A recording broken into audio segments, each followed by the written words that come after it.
တောင်စပူလက်ရကျွန်းမှာမင်္ဂလာချက်ဒီပေါ်ပြေလာတာပြမစိုးလေးပြလွမ်းကဘေးပြမတန်းပဲအေးချမ်းပဲတောင်စပူလက်ရကျွန်းမှာမင်္ဂလာချက်ဒီပေါ်ပြေလာတာပြမစိုးလေးပြလွမ်းကဘေးပြမတန်းပဲအေးချမ်းပဲမြစ်တာဆန်းရင်မခံသစ္စာပန်းတွေပွင့်လန်းလို့ဝေဖြာဒါနအကျိုးကြောင့်ယရနာမိုးရွာသွန်းသိပမာကျက်တီတက်နေအခက်ဝေဝေစားသာသနာကျိုးကြောင့်တရားမိုးရွာနေသည်များသည်ပရာဏမဟုတ်ပါမြဝေနေရ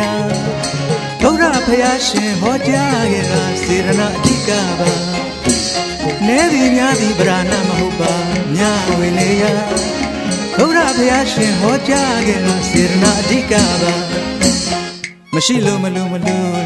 ရှိရှိတာလေးတော့လူပြအောင်လူပါသူငါဒါနာမျိုးစိစိုက်ကြပြူကြပါ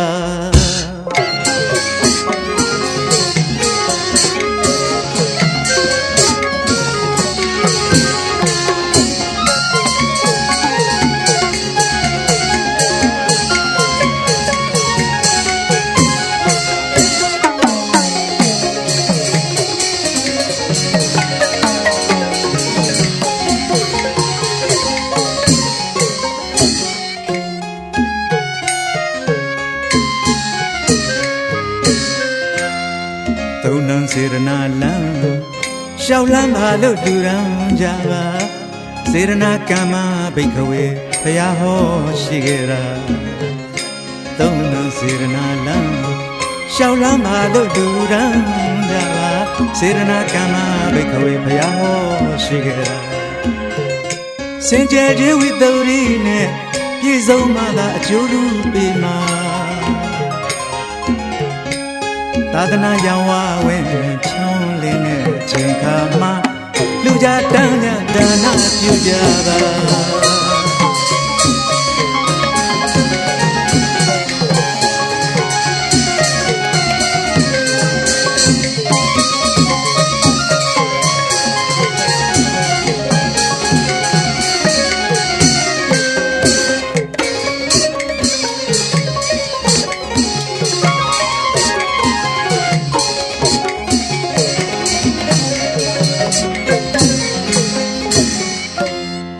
သုံးနှံစေရနာလံရှောက်လန်းပါလို့လူရန်ကြပါစေရနာကမ္မဘိက္ခဝေဘုရားဟောရှိခဲ့တာသုံးနှံစေရနာလံရှောက်လန်းပါလို့လူရန်ကြပါစေရနာကမ္မဘိက္ခဝေဘုရားဟောရှိခဲ့တာစင်ကြယ်ခြင်းဝိတ္တုရိနဲ့ပြည့်စုံမှသာအကျိုးလူပေးမှာသာသနာရောင်ဝဝင်ချွန်းလင်းတဲ့အချိန်ခါမှာလူကြတန်းကြဒါနပြုကြပါနေသည်များသည်ပရာဏမဟုတ်ပါမြဝေနေရဘုရားဖယားရှင်ဟောကြားခဲ့တာစေရနာအဓိကပါနေသည်များသည်ပရာဏမဟုတ်ပါမြဝေနေရ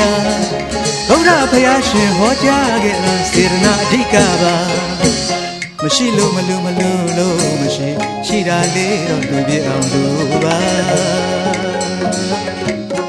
သူငါဒါနာမျိုးစိစိုက်ကြပြူကြပါ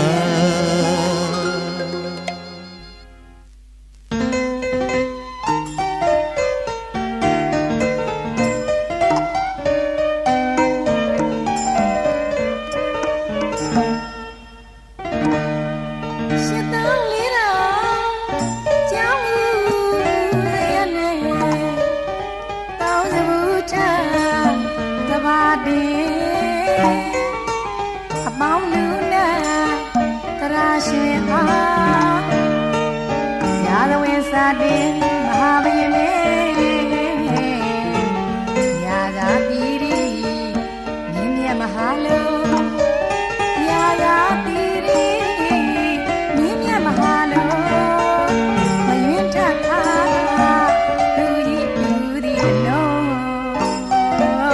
တနော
ဒီယာယကေဉာဏ်ကြီးလုံးဒီတော်တရားယကနာတရားယကနာသာနာယကနာယကနာရတောကောင်းလူအယုဝတိလေးယကနာလက်တော်ကိုဤစီကိုဘုရားဘုရားကာလယောရောအာဤစေယာကရောယာရောသူအားကြောင့်ပေဒီပါကာတုံပါယတိပြပါဉာဏ်ယုံပါဝိပဿနာတရားဒီပါယကနာတရားငါးပါးမှာခါခါလေးပြည့်လို့ညီဒီဘောပြီမတရားဘုရားနိဗ္ဗာန်ချမ်းသာတရားတော်မြတ်သူရပါသည်ဗျာ ဒီနေ့ခုချက်တော်မျိုးဒီတောင်းတော်ယူပါလိအလူတိုင်းကဘုရားငါထောင်းလူတိုင်းကမှတော်တင်းတင်းဆုံးမိသားစုတို့ဤဒါရှင်ပြီးအလူသံဃာကြီးချင်းခွင့်အားကြီးချင်းဘုံတော်ကိုအာရုံပေါ်ကြီးချင်းအနာရောဂါကင်းခြင်းဉာဏ်ပညာကြီးမားခြင်းအစာရှိသောကောင်းကျိုးချမ်းသာကြည်မင်္ဂလာအပေါင်းတို့နှင့်ပြည့်စုံကြကုန်၍ဒုက္ခခတ်တင်ချုပ်ပြငြိမ်းရာမျက်နှိပ်ပန်းကိုလင်းမြန်စွာမျက်မှောက်ပြုလွယ်နိုင်ကြသည့်သူတော်ကောင်းများဖြစ်ကြစေ။မယံပန်းဒီသံသာရဝိတ္တဒုက္ခတောမောသနာထာယဣတရဏိနာသသတိယံသမာဓိယမရှင်မယပြီးတော်တို့သည်သန္တရာဝိသင်ယမဘုရားပါရခြင်းအကျိုးမှာဘယ်နဲ့ကိုလုံးပါနဲ့မာပါတော်ဘုရားတော်မြတ်တို့အားကောင်းစွာခံယူကောင်းဒီပါ၏အာလုံးတတ္တဝါဝိယံဝါဉာဏ်နာကြပါစေအာလုံးတတ္တဝါရောဂါကွာဉာဏ်နာကြပါစေဉာဏ်ဒီဘုရားအာသဝေကယဟောတုဉာဏ်ဒီဘုရားနိဗ္ဗာန်ပစ္စယောဟောတုအပမဒေနသံဃာတိသာဆုညကဒီတန်တာရဝိတ္တဒုက္ခတောမောစနထာယဣမံပိဋကပါဒံတံခတ္တဒီမနိဗ္ဗာနတပစ္စယောဟောတုအဖေယသာဓုသာဓုသာဓုပစ္စယောဟောတုအဖေယသာဓုသာဓုသာဓု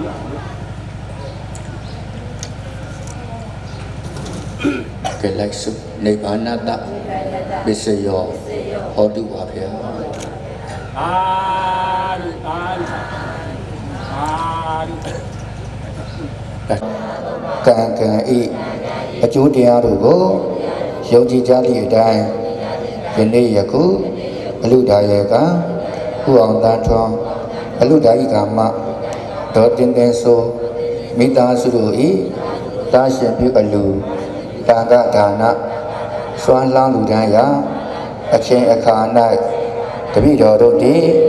ဒါနကုသိုလ်သီလကုသိုလ်ဘာဝနာကုသိုလ်အစာရှိသောကုသိုလ်များကိုဝါများအာထုတ်ပြုလုပ်ပါကုန်၏ဤကောင်းမှုဤကုသိုလ်စေတနာတို့ကြောင့်တပိတော်တို့သည်အသက်ရှိကြမှာစိတ်ချမ်းသာ၍ဘေးရန်ကင်းကွာလိုရာဆန္ဒဤဝကြပြီးဒုက္ခခတ်သိချုပ်ပြည့်ငြိမ်းရာမျက်နှိပ်ပန်းကိုလင်းမြန်စွာမျက်မှောက်ပြုရပါလို၏အရှင်ဖျားဤကုသိုလ်များ၏အဖို့ဘာကကိုမိခင်ဖခင်ဆရာသမားဆွေမျိုးများနှင့်ယခုဆွမ်းလောင်းလူရောက်ရှိလာသောပရိသတ်အပေါင်းသူတော်ကောင်းတို့အားရှေးဥစွာအမြဘေးဝေးပါ၏ပူဆောင်နှင့်ကြောင်းဆောင်နှင့်ကြောင်းဝိုင်းဆောင်နှင့်အလူမန်းချက်ဆောင်နှင့်အိမ်ဆောင်နှင့်အိမ်ဝိုင်းဆောင်နှင့်ရွာဆောင်နှင့်မြို့ဆောင်နှင့်တောဆောင်နှင့်တောင်ဆောင်နှင့်ဘုံမဆိုး ယုတ်ခဆုအာဂန္တဆုမိုးနတ်သာချမ်းသာကြသည်ဖြစ်ပါစေတော်ကုသိုလ်အမြယူတော်မူကြပါကုန်တော်သာဓုကုသိုလ်အမြယူတော်မူကြပါကုန်တော်သာဓုကုသိုလ်အမြယူတော်မူကြပါကုန်တော်သာဓု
ရက်တောင်းတောင်းလို့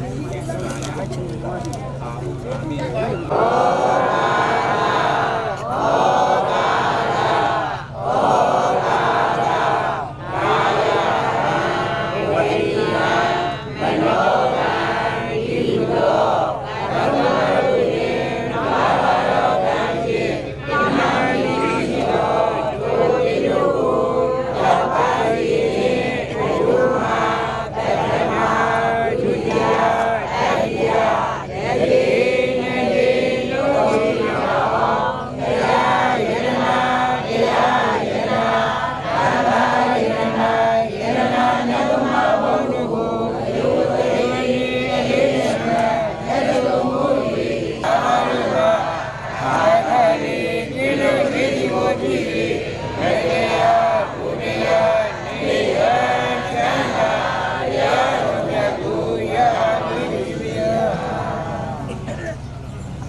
တော်ရမယ်လေဓမ္မဒီဘာမှလက်နဲ့ကြားတယ်အတုဒါယကဘောမေသောအတုဒါယကမှာမသိစေဆိုဒီကားဆိုပေါင်းကြတော့ဘောကဒီလိုရဲ့ဒီလိုကိစ္စသာသနာ့လေးနဲ့ကွာဒီကကုသိုလ်ပေါင်းမှုကံစေတနာဒီပိခါယောဘုရားနာဘုံသောအာဂရောရှင်မြတ်တို့အားသံဃေဝေဘောဓိယံသာဗျာဗျာအသာရှိသောလူဝဲဝတ္ထုအစုစုဘုရားဆက်တဲ့ရကြောင်းဒီသောကာလကုသိုလ်ပေါင်းမှုကံစေတနာဒီရောပရိဘောဓကုနာယပေါင်းတဲ့လုံးများသောဒီသောဓမ္မဘောရဓမ္မဒေသနာကုသိုလ်ပေါင်းမှုကံစေတနာဒီကုသိုလ်ကံစေတနာဗျာဗျာတို့ကြောင့်ဒီကတိယကတိဓမ္မတိအရိယကတိအနောရှကတိဆိုရိကတိပုဝကတိတို့သည်မိမိတို့ကိုယ်ကိုမရောက်မိမိတို့အိမ်ကိုမရောက်မိမိတို့ဇွာကိုမရောက်ကျင်စင်ဝိရောက်တာကိုဖြစ်၍အသက်ရှိခြင်းအစင်လာခြင်းသံဃာကြီးတွေခေါ်တာဒီမှာခြင်းတရားကြီးညာဒီမှာခြင်းဘုံတို့အားတို့ဒီမှာခြင်းဆံရညာခြင်းလာဘပေါင်းများခြင်းတရားရှိပြီးတော့ရာတို့ဘုံတွေသိတဲ့ဥစ္စာတွေညာပညာတရားတို့လည်းအများတို့ကိုရရှိခြင်းရရှိပြီးတော့ယာရုဘုံတွေသိတဲ့ဥစ္စာတို့ဒီလေးနဲ့ကြားဒီအနာကုတဲ့စီပေဉာဏ်ဝန်နဲ့ရကုန်ပြီလေတရားပိစိကဘုရားအရိယာကောင်းတော်ကောင်းကြီးတို့ပေအောင်ပွင့်လျောဆံပြောတော်မူရာဖြစ်တဲ့နိဗ္ဗာန်ရှိပြီးမြတ်တို့ဒီဉာဏ်သောသောရာတွေရောက်ရသောပြုတဲ့တော်ကောင်းများဖြစ်ကြစေ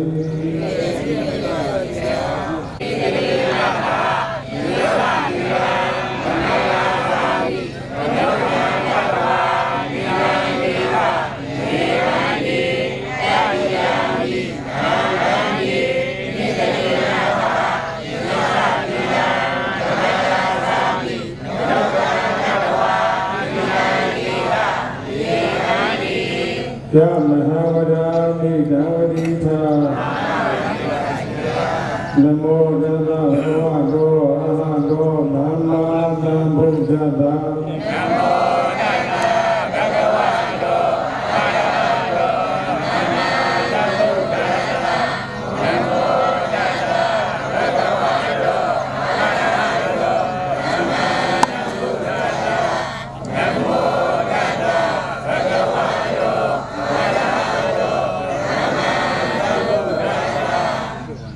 ဘုဒ္ဓံရဏံကိသာမိဓမ္မံရဏံကိသာမိဓမ္မံရဏံကိသာမိ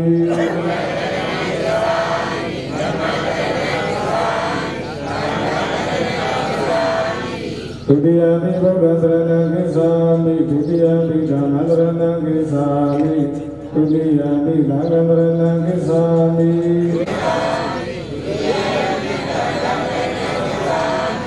တတိယမိဘုဒ္ဓံရဏံကိသာမိတတိယမိဓမ္မံရဏံကိသာမိတတိယမိသံဃံရဏံကိသာမိတတိယမိဘုဒ္ဓံရဏံကိသာမိတတိယမိဓမ္မံရဏံကိသာမိသေတရဏကမဏံပရိဘုံနံပါဏာတိပါဒာဝေရမတိသိက္ခာပဒံသမာရိယာမိအာဒိနာဒါနာဝေရမဏိသိက္ခာပဒံသမာရိယာမိအာဒိနာဒါနာဝေရမဏိသိက္ခာပဒံသမာရိယာ ကာမေတုမိစ္ဆာသာရာဝရမဏိသိက္ခာပဒံသမာရိယာမိ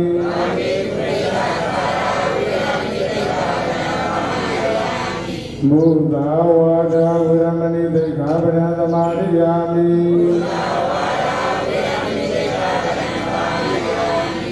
သုရာမိရယသစ္စာပမာဒဌာနာဝရမဏိသိက္ခာပဒံသမာရိယာမိ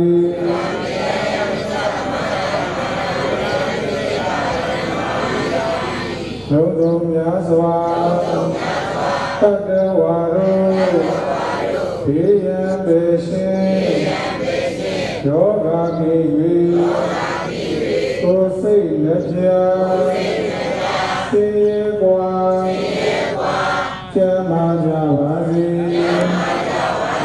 လုံးစုံများစွာတတ္တဝါတို့ဘေးရန်ပေရှင်ယောဂကိဝေကိုယ်စိတ်လက်ပြသိရကွာချမ်းသာကြပါစေသက်ရှိချမ်းသာစိတ်ချမ်းသာလူရသန္တာပြပါစေဣဒံမေခာနံဣဒံမေတိလံဘောဓိညာဏတသစ္စယောဟောတုမေဘယတပိတော်ဤဣဒံဒါနံဣဒါနာပိဣဒံသီလံသီသီလပိဘောဓိညာဏတသစ္စာတိတံတရားမှန်ကိုဝိဇ္ဇာထင်တင်သိမြင်နိုင်သောဘောဓိညာဤသစ္စယောရရာကြောင့်အထောက်ပံ့ကောင်းပြီးဟောတုစင်စစ်မသွေသိပါစေတည်းတိကရဏေနာသာပိစင်္ဂဝိလံသရုံကတဝံဓမ္မအပမတိနာသမ္မာတိထာဒီလူတိုင်းကကိုမန်တော်အလူတိုင်းကမှမသိသေးစုဒီနာတို့ကောင်းတော်ကောင်းနေတော့အလုံးတော်ဒေနာပိနာကောင်းတော်ကောင်းတို့ဒီလိုရန်တော်အန္တရာယ်အပေါင်းနောက်ဆရာကောင်းတို့ပြင်ဝပြီးတော့နာကောင်းတဲ့ပြည်ရဲ့သိခင်တဲ့သောတာဘုရားရပါစေခြင်းကျိုးမှာဘုရားကြီးတော်များတမန်တော်မဆာ၍ဒီကသို့ပြိသောရှိတိဒေသနာတော်ကိုကြပါကိုစုသံဃာတော်ရှင်များတို့ဘုရားတမန်တော်သကဝါဒီတို့ရဟန်းသစ္စာတို့ဒီလိုတိုင်းတာဗနာမဟိတရဏိယဘာဂသုကလေနာယတမန္တဗဒံပိဋမေသာဘဂဝံသုတံသူကုသလူဝသောသဗ္ဗဘုဒ္ဓနာတိမာနိသန္တနောသံဃောသာဘာပိသောသနမောရဟောတိသတိယောသတိလောကောသာဘာဂဘောဥဒေယောအနန္တုတိယောသာသာဝရဟံမေတိစီယေနဝိတေပရိပါတိယောဒုတိယကိလောဝန္တုလဝတ္တဘောဒုတိတတံယေတိစီဘာဝဥဒတိတဘာဝနာဝနာဝခဝတိလံဒီယောဝိဝဘာတံမုနိမာရတကလူရတုလံသင်္ဃာဝိဝရိတောဒီဝဘုရေမတိအဝိတုရိဘုရားရကဝိတိဝသဗ္ဗတ္တဘောဒုတိတတံနာဘရဗရမိကိုဣဒာတတိနေနာသကတိရကေစီယာရဝနာတိဘာတိယတေရပေညဘာဒုက္ခသိစီယသာသနာ့တော်ကြီးရဲ့ဘုရားမာဝိမာယေကဘုရားဘဒုရမေဒေဝရိသနာတိတို့မာနမောဝတိအပရိမာနံသေတေရောလောကတော်ေမာနမောဝတိအပရိမာနံဘုရားတော်သာတိသဇာအတ္တဘာဝိရမသဗ္ဗတံသစ္စာသတိမေဝါဒနာယောဂဝိလာမိကောဒေဝတေတိယဝတ္တေတံယောဝိလာမာဟုသေတေတံဝိတ္တဘာဝတ္တေ နာမပါတော်အာမိတိယတိလံဂိယတုဓမ္မရာရုဏာရိတိတိပိသောဘဂဝါနာသမ္မာနာဘုရားဝိဒာရဏနာမနောဝိကတောရောဂဟိတုလောကနာဝိဒာဓမ္မသာရတိအတံဘောသံဃာဘုရောဘဂဝါသဗ္ဗသောဓမ္မောသတိဘောကာမိဘောဧတတိဘောပါတိဘောဣဇဒာဝိတဘောဝိတုလောကတိသံဃာဘောနောဘာဝနာဘောဣဇဒတိသံဃာဘောနောဘာဝဓမ္မာဘုရားဣဇဝိတာကမေတုယံတုတိဓမ္မဝနိလေသာယောသမဏဘောဓကုတတနာတောအာမေနောဒုက္ခပိနာကတံသံဃာဘုရားဣဇဝိတာကမေတုဘဝတုနဝဒေဝရကတုနဝဒေဝတာဘာဝဘုရားဘာဝေနရာတုကေဘဝတုတေဘဝတုနဝဒေဝရကတုနဝဒေဝတာဘာဝဓမ္မဘုရားဝေနရာတုကေဘဝတုတေဘဝတုနဝဒေဝရကတုနဝဒေဝတာဘာဝဓမ္မဘုရားဝေနရာတုကေဘဝတုတေ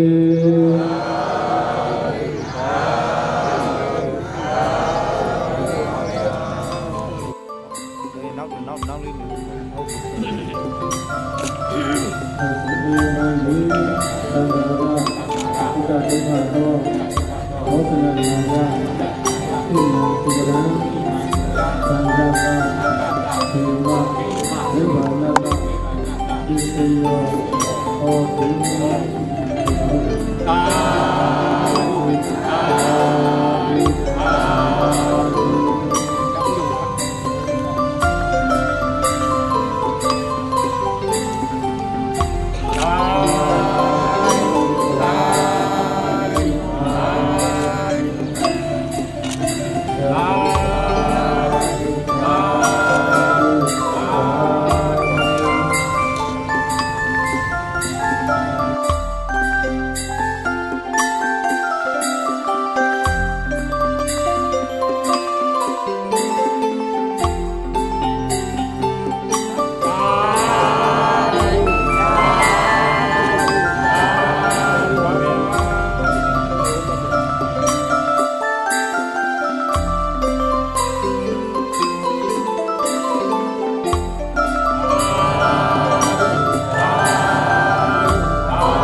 ဘုရားသာသနာတော်နှစ်1968ခုနှစ်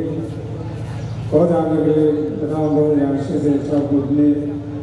တပေါင်းလာဇန်2ရက်28ရက်နေ့လ2025သောကြာနေ့မန္တလေးဒီကကြီးနာဝခရံတော်တော်မူလေတောင်းတကြီးရွာလက်ဖက်မိဘနဲ့တွေ့ကြတဲ့သာသနာ့ဒါယကယန္တာယကဥပ္ပစ္စေသာသနာ့ဒါယကမှာယန္တာယကမှာဒုတိယစီသာသနာ့ဒါယကယန္တာယကဥကျော်ရဲ့သာသနာ့ဒါယကမှာယန္တာယကမှာဒုတိယစီပါဠိများဖြစ်ကြတဲ့အလူဒါယကဘောသံတော်အလူဒါယကမှာမန္တေပြေစုဝိရဏသာရဏရင်းများဖြစ်ကြတဲ့မရှိစီမောင်မင်းအောင်ဒီလိုဘောင်းတော်ကောင်းတို့ကဒီလိုရင်းလိုက်ဖြစ်တဲ့မြေရတနာသာရဏလေးများနဲ့တော့သူတို့ဘာရင်းလိုက်ဖြစ်တဲ့မြေရတနာသာရဏလေးတွေကိုရှင်းပြပရိက္ခာဆုံးလင်းစွာဖြင့်မြတ်ဗုဒ္ဓသာသနာတော်တွင်ပြုပြင်ခြင်းဆိုတဲ့သာသနာဒါယစ္စသာသနာဝိကံပဋ္ဌိစမင်္ဂလာကုသိုလ်ကောင်းမှုတွေကိုပြုလို့အားထုတ်နေကြတာဖြစ်ပါလေ။သိမြင့်ခြင်းသာသနာဒါယစ္စသာသနာဝိကံပဋ္ဌိစမင်္ဂလာကုသိုလ်ကြရာသေခာ၌ရှင်စွာရဏဂုံတော်ပါစေလေကွာအာဘာတော်ဘုရားတော်မြတ်တို့ကို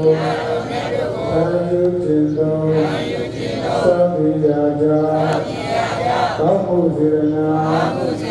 သံဃာကိုအာယုပြု၍သွန်ကေဘွယ်ဘောဇေယတာရာဇာတို့နှင့်သူရန်ဘွယ်ရာကာနာဝတ္ထုအစုစုတို့ကိုဘုရားသက္ကရာကြောင့်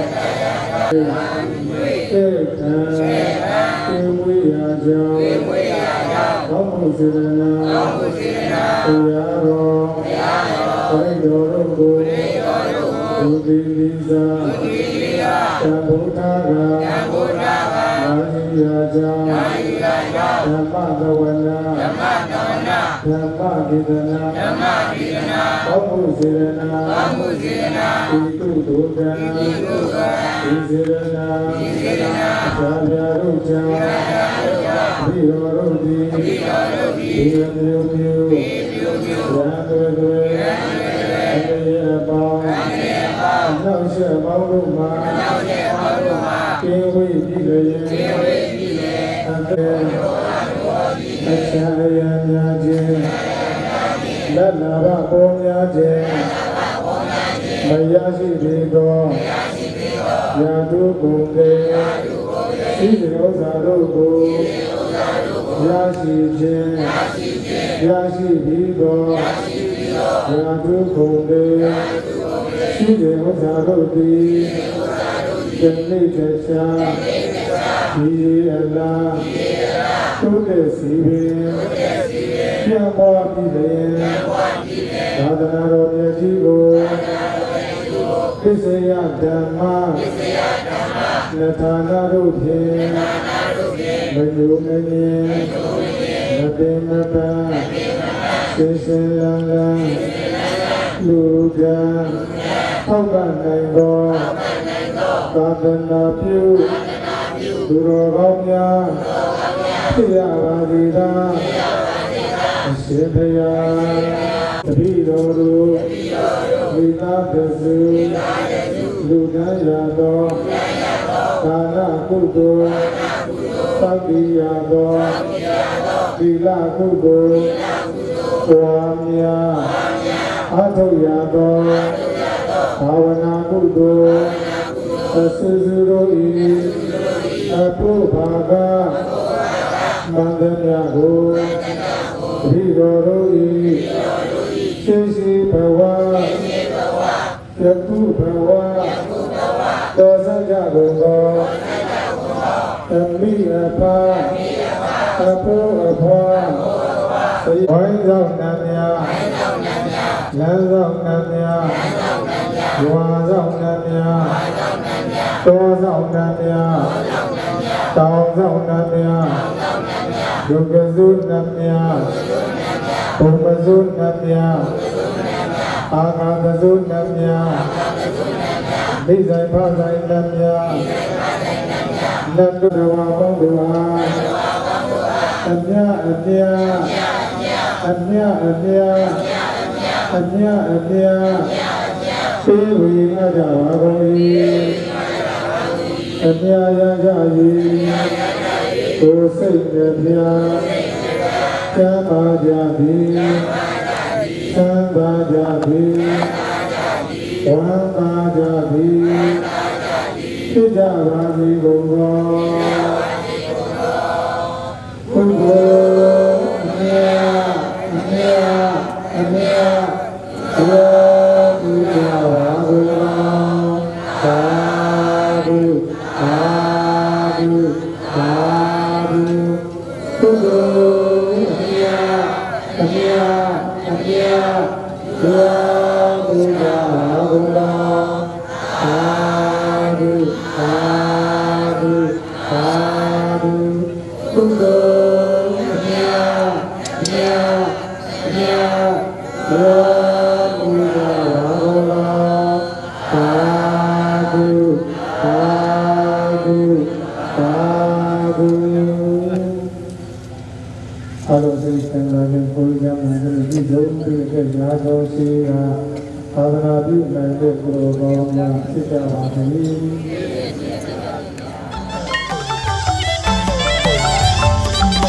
။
ဒါနာခုပါငါကိုရေစက်ချမြဝေ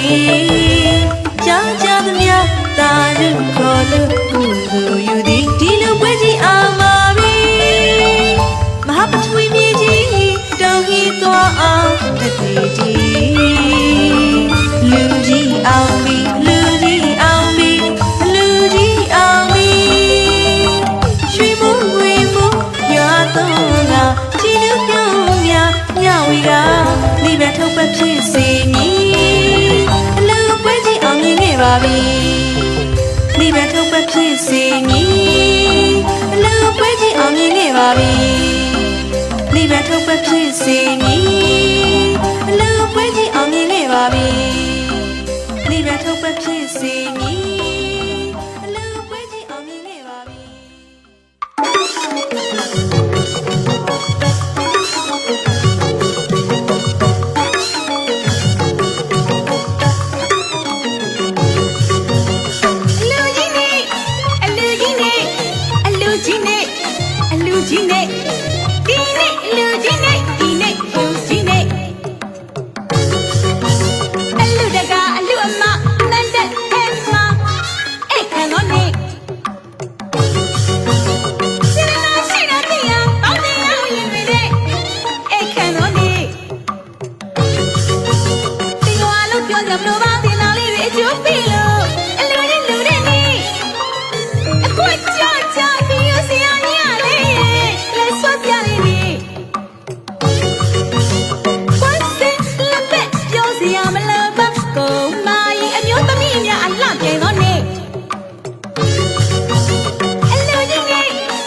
တမျှလုံးအသွင်မတူ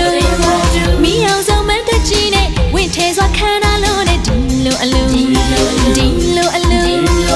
တရွာလုံးတစ်နေ့လုံးပျော်ရွှင်မဆုံးမိုးလုံးသိမ့်နေချိန်ငိမ့်ညံစုအောင်ဝဲခံယူ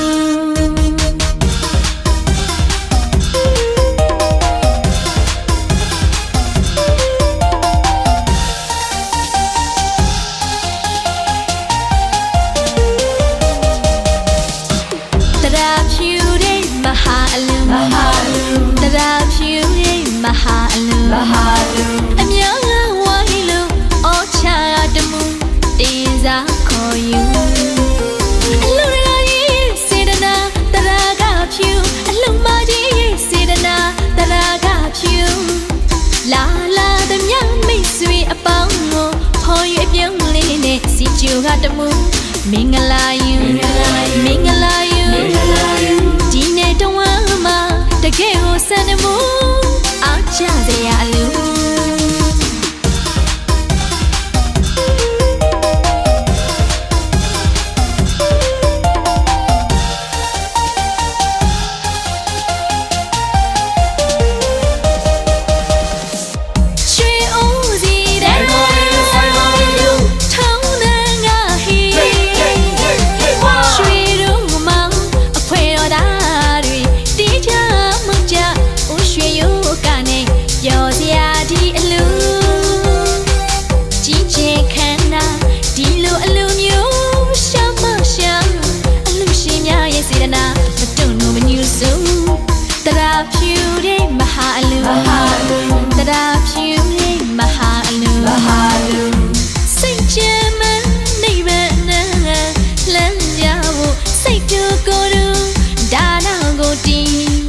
ပါရမီမျိုးစေ့စိုက်ပျိုးချတဲ့အလူ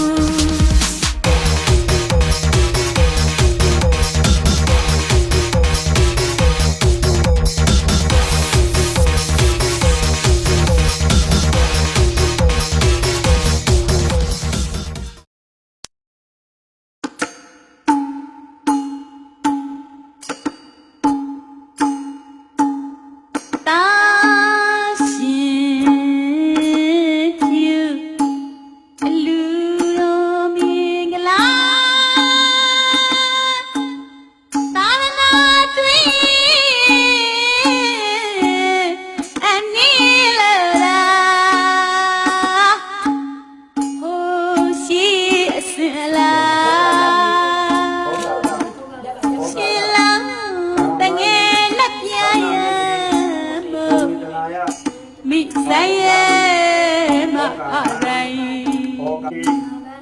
နေပိုင်ရှင်အပေါင်း